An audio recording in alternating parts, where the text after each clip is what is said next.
What you just witnessed were scenes from two separate demonstrations held in the Colombo city this afternoon. A very good evening, I'm Sharon Silva.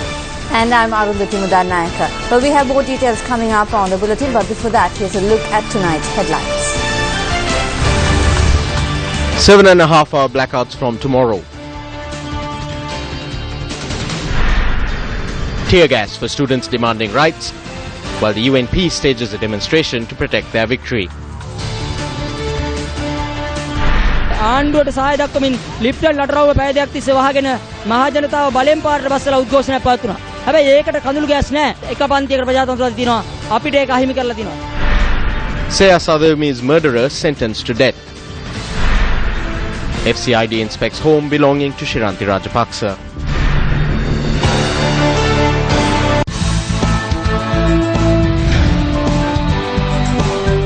The Ceylon Electricity Board has decided to impose 7.5-hour power cuts on a daily basis.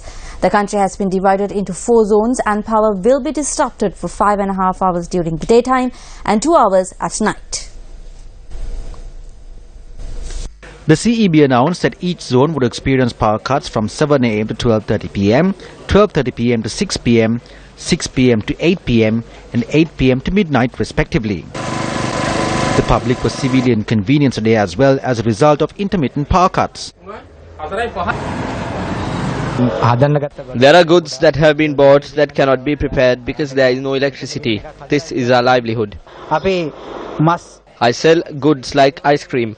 If there is no power for 6 hours, then it's a major crisis for me. I have been at the bank since this morning and I have been unable to get photocopies of documents that I need to submit to the Divisional Secretariat. We have had no water since this morning because there is no electricity. They do not inform us it will be disrupted and when it will be restored. We don't know anything. What I have to say is that as a government, they need to be more intelligent in dealing with people. They must take action with the people in mind. I cannot sell the food I prepare and what is in the refrigerator is getting rotten. We are hoping for a swift solution. Newsfirst made inquiries from the Public Utilities Commission, the regulatory authority of the power sector, on whether there is any redress available for the consumer to cover losses incurred. A regulation has been prepared titled the Service Standards Regulation.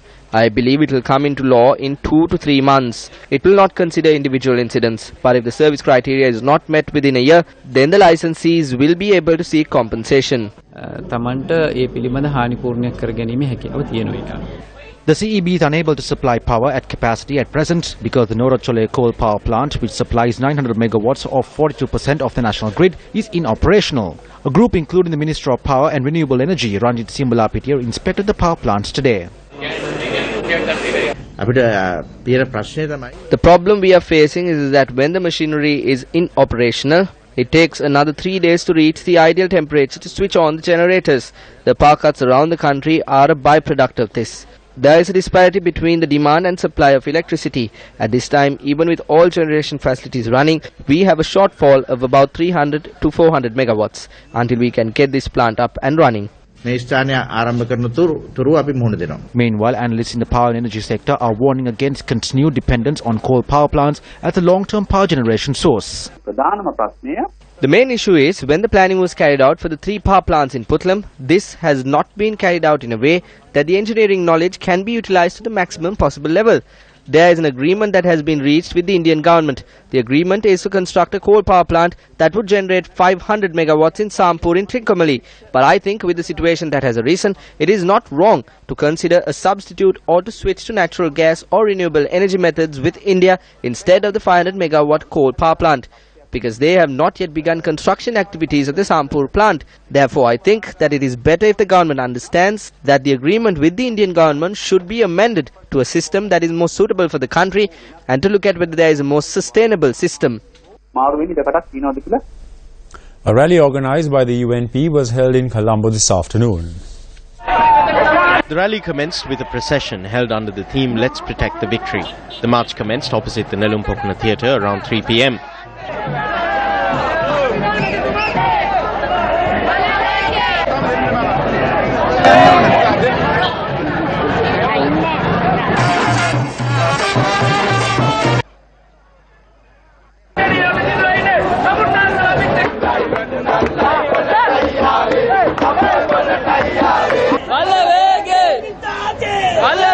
The march then reached Lipton Circus.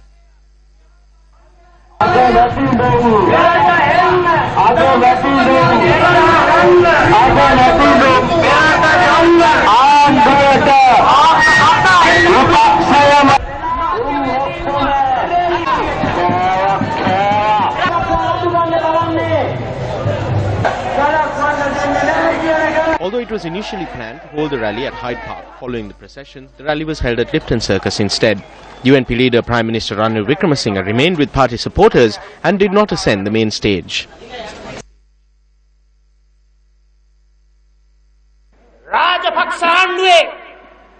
Those in the Rajapaksa regime who stole from the country are now attempting to raise a public force, calling themselves the joint opposition. Under the Good Governance government, we are implementing a historic scheme to build houses for the people, like never before in the country. In a few months, we will commence building apartment complexes for people living in Colombo and surrounding areas. Across the country, we will establish 200 Udagammana settlements within this year. We have heard that they are attempting on the 17th of this month to pump some petrol and oxygen into their movement so they can go back to old habits. They wish to drag the country into a crevice as before. They wish to make the country indebted to the world. They misled the people, claiming that there was development. They spoke to people about the miracles and the wonder of Asia. All they did was deceive the people. You and I did not feel any sort of development. The people's standard of living did not rise. There was no value to people's lives. Therefore, we call on the people not to be deceived by the wasteful former ruler and the greedy individuals surrounding him.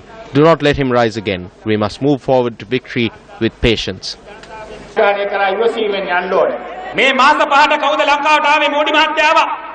In a 5-month period, Modi and John Kerry visited this country. They did not simply visit, they made a promise to extend their fullest cooperation to the development of Sri Lanka and to make Sri Lanka one of the most powerful countries in Asia. Mahinda Rajapaksa recently had this to say.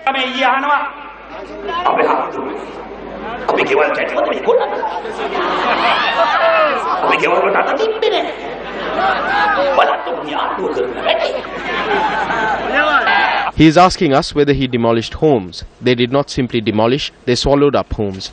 We wish to remind the Rajapaksa clan that the law is being enforced. We will not exact vengeance, but we promise that we will imprison the thieves.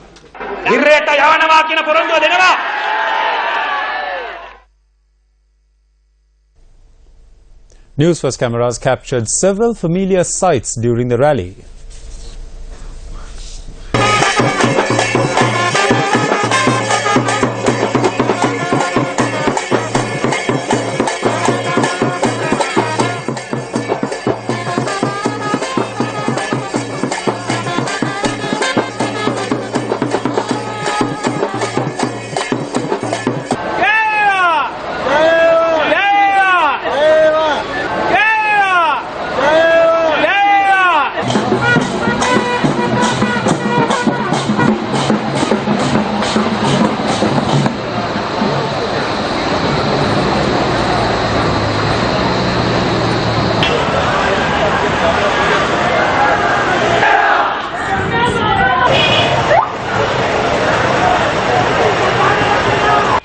Severe traffic congestion was reported around Lipton Circus as a result of the demonstration. I do not think it is appropriate for politicians to hold events like this at such a location and at such a time. This is not what we hope to see in this era. You can see that all of this affects the people. Whenever they do something, it harasses the people. We cannot even do our jobs properly because of them. They should have a proper traffic plan in place when holding such events. At a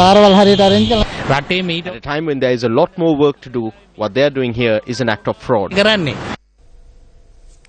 A protest march organised by the Inter-University Students' Federation was dispersed by the police at Fort Colombo today.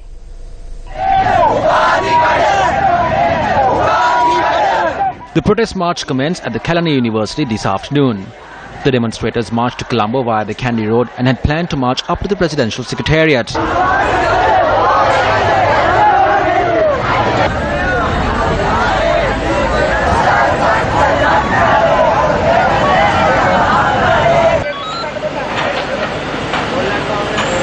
However, when the protesters reached the Colombo Fort area, police took steps to disperse them using water cannons and tear gas.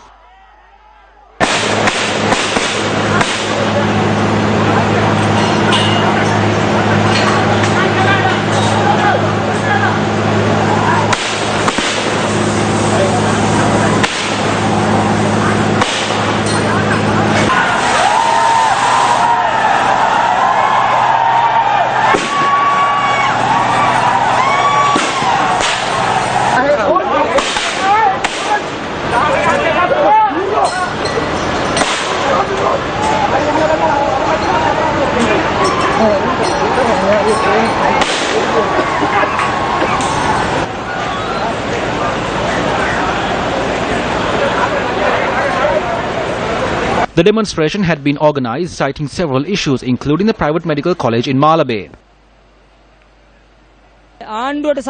People were forced to get onto the streets and roads were closed for nearly 2 hours for a protest which was staged at Lipton Circus to pledge their support to the government.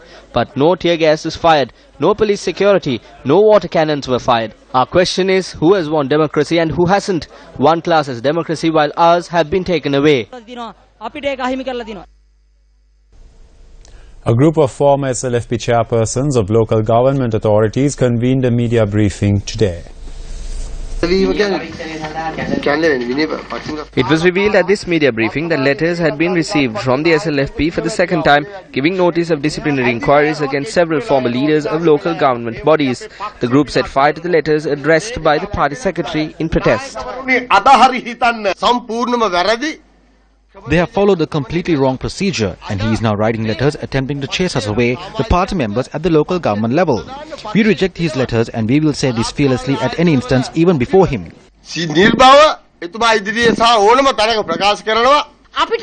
They have sent us a letter for the second time because the first was illegal.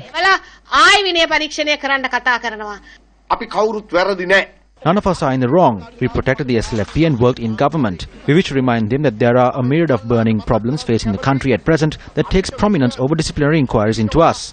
I wish to know that a UNP conspiracy is underway. This is a conspiracy to destroy the SLFP. The leaders of the SLFP are acting as watchmen for the UNP. Today is day 21 of Sri Lanka's largest public service initiative, the News First Come at the Door-to-Door campaign. Supported by the University of Peradeniya, the campaign will take place until the 18th of March. Come at the Door-to-Door, a national public service initiative.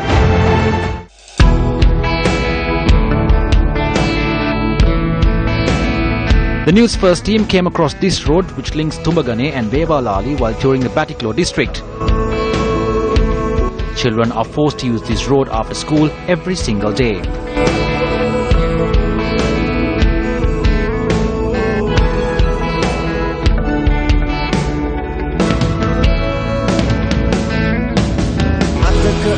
Public transport is merely a dream for those living in Tumbagane and Vevalali. The News First team visited the areas of Tumbagane, Vevalali, Mandur Munai and Kodakaman to inquire into the plethora of issues faced by the people.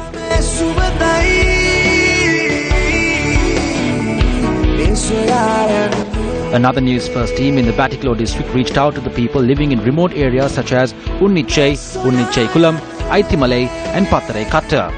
The main concern in these areas was the drinking water crisis. Although the water from Unnichai tank is released for the use in Batiklo and Eravur, locals in the vicinity of the tank are deprived of drinking water. This is Chellamma, and she lost her only child 2 years ago in a wild elephant attack. After the passing of her child, she lives a lonely life with her husband in this shack. Chellamma's 15-year-old grandson is doing the best he can to take care of his grandparents.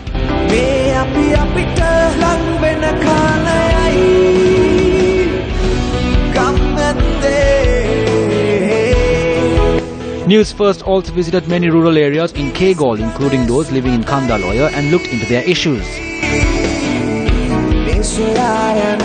The primary concern of the locals living there was the lack of transportation.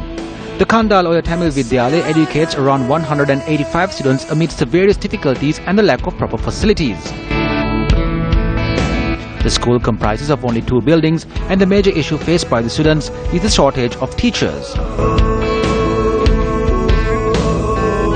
These students, who face a plethora of issues, have managed to showcase their skills by going on to win all island prizes.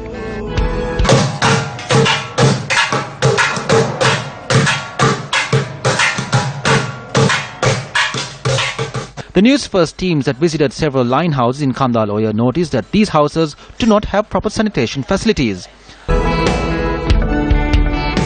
The locals also face the issue of the lack of drinking water and transportation facilities.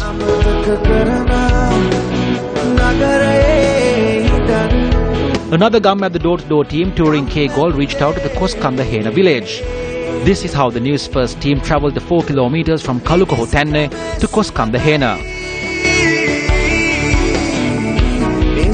The major issue faced by the people living in Koskandahena is the absence of a proper road system.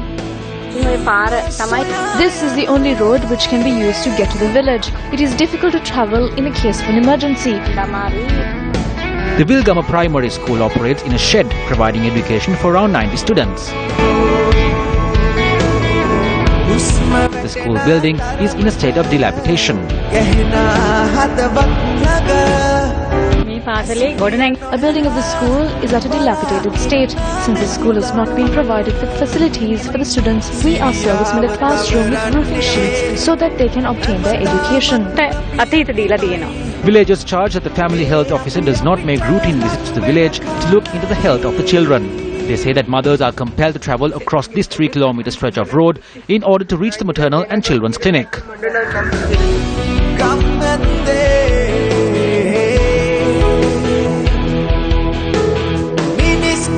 Badagolla in Balapane is a remote village located in the Norelia district. The villagers' farmlands are being conquered by the wilderness as a result of the constant threat faced by wild elephants. Villagers of Galkatiwala, Katakandura and Pottallinda also face threat of wild elephants. During the recent past, wild elephant attacks claimed 5 lives. We face difficulties due to wild elephants and wild boars. We take care of our children by farming and nothing else. There aren't any other jobs here. The cultivations are affected by wild boars, zambia and mostly monkeys.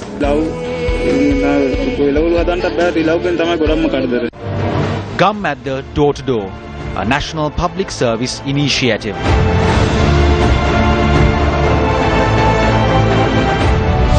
Unparalleled island-wide campaign, Gum at the door-to-door. Newsfirst, Sri Lanka's largest and most influential news provider, together with the University of Prerabeni, takes the unprecedented step. Walking from home to home, asking people this one simple question: what would make your life better? From the 24th of February to the 18th of March, covering all 25 districts, ensuring the very last home in each village is covered. A revolutionary campaign with one aim, giving a voice to the voiceless. Meanwhile, the joint opposition too has decided to hold a rally in Colombo the day after tomorrow. Speaking at a media briefing in Colombo today, Minister S.B. Disanayaka had this to say on the matter. We wish to remind the people once again that what they are planning to do on the 17th is harmful to the party. So do not support this even by word of mouth. At the same time, we ask our local government representatives, provincial councillors and former parliamentarians not to support this crime which is being committed against our party, our alliance and our country. We believe that no matter what obstacles are put in our way, we have the strength to move forward.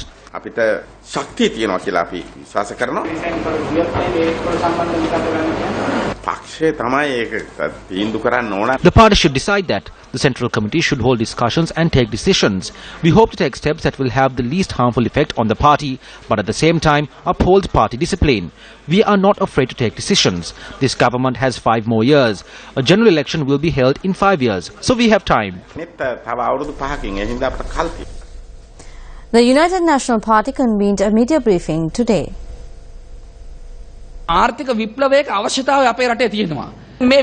There is a need for an economic revolution in the country. While we are building on this revolution, the opposition is trying to trip us up. Why are they doing this? This is due to 2 reasons. The first reason is that when we carry out legal investigations and when arrests are made after the police submits the investigations to court, these individuals want to stop the investigations. The second reason is that now they know that the government led by Prime Minister Ranil Wickremesinghe can mend the economy of this country. When the economy of the country is rebuilt and people receive jobs, the group led by Mahinda Rajapaksa will not be able to even think about coming back into power. They want to destroy this, and they are doing this because they want to come back to power.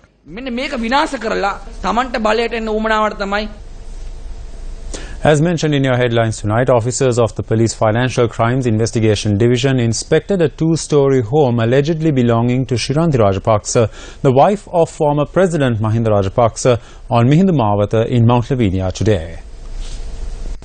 Police media spokesperson SP Ruwan Gunasekara said the inspection was carried out on a court order in line with an ongoing investigation. A hoarding bearing Shiranti Rajapaksa's name was witnessed at the residence. Our reporter said the construction of the house had not been completed. 3 people have been killed in a fire that broke out in a fireworks factory in Kibulapitiya, Negombo. An explosion had occurred in one of the 7 rooms in the factory. 3 employees working at the location were killed. While the cause of the explosion has not been ascertained, area residents say the extreme temperatures being experienced at present may have caused the accident. We heard a noise. When we came and looked, the compound had caught fire caused by the severe heat. The owner of the factory, a woman, has been hospitalized for shock. The police say that they did not see necessary safety equipment or standards at the factory. The bodies of the 3 victims are currently lying at the Negombo Base Hospital. The 3 young men, all aged about 22, were residents of Passara, Mata Kolia and Badulla. The defendant in the murder of Seya Sadewmi in Badalgama, Kotadeniyawa, was sentenced to death by the Negombo High Court today. The defendant, Ilandari Pedige Samanjalat, was brought to the Negombo High Court this morning. The defendant had been indicted on the charges of abduction, rape, sexual molestation and murder of Seya Sadewmi. I am 100% satisfied with the sentence handed down by the court. The maximum possible punishment has been given. I wish to call on all parents to be more cautious with their children and to protect their children. If we were more vigilant, our child would still be alive today. 5-year-old Seya Sadewmi was reported missing from her home on the 12th of September last year, and her body was recovered in a field adjacent to her home the next day. Officials exhumed the body of Sumit Prasanna Jayawardena, who died from his injuries following a confrontation with police in Ambalipitiya. The body was exhumed as per the orders issued by the Ambalipitiya Magistrates Court. The body of Sumit Prasanna, who died on the 4th of January, was exhumed before the Ambalipitiya Magistrate Prasanna Fernando. 3 judicial medical officers, including the Chief Judicial Medical Officer of Colombo, Ajit Tennakon, the mother, brother and the aunt of late Sumit Prasanna were present for the exhumation. Subsequent to the exhumation, the JMOs had also inspected the location the incident took place, the Mendis building in Ambalipitiya. There are 2 more specialist doctors here with me, and we hope to carry out a post-mortem examination once again through this panel. We hope to study the report of the previous mortem examination and the photographs taken at the location, including the pictures that were taken by the police, and we hope to provide a comprehensive report soon containing answers to the issues that were raised by court.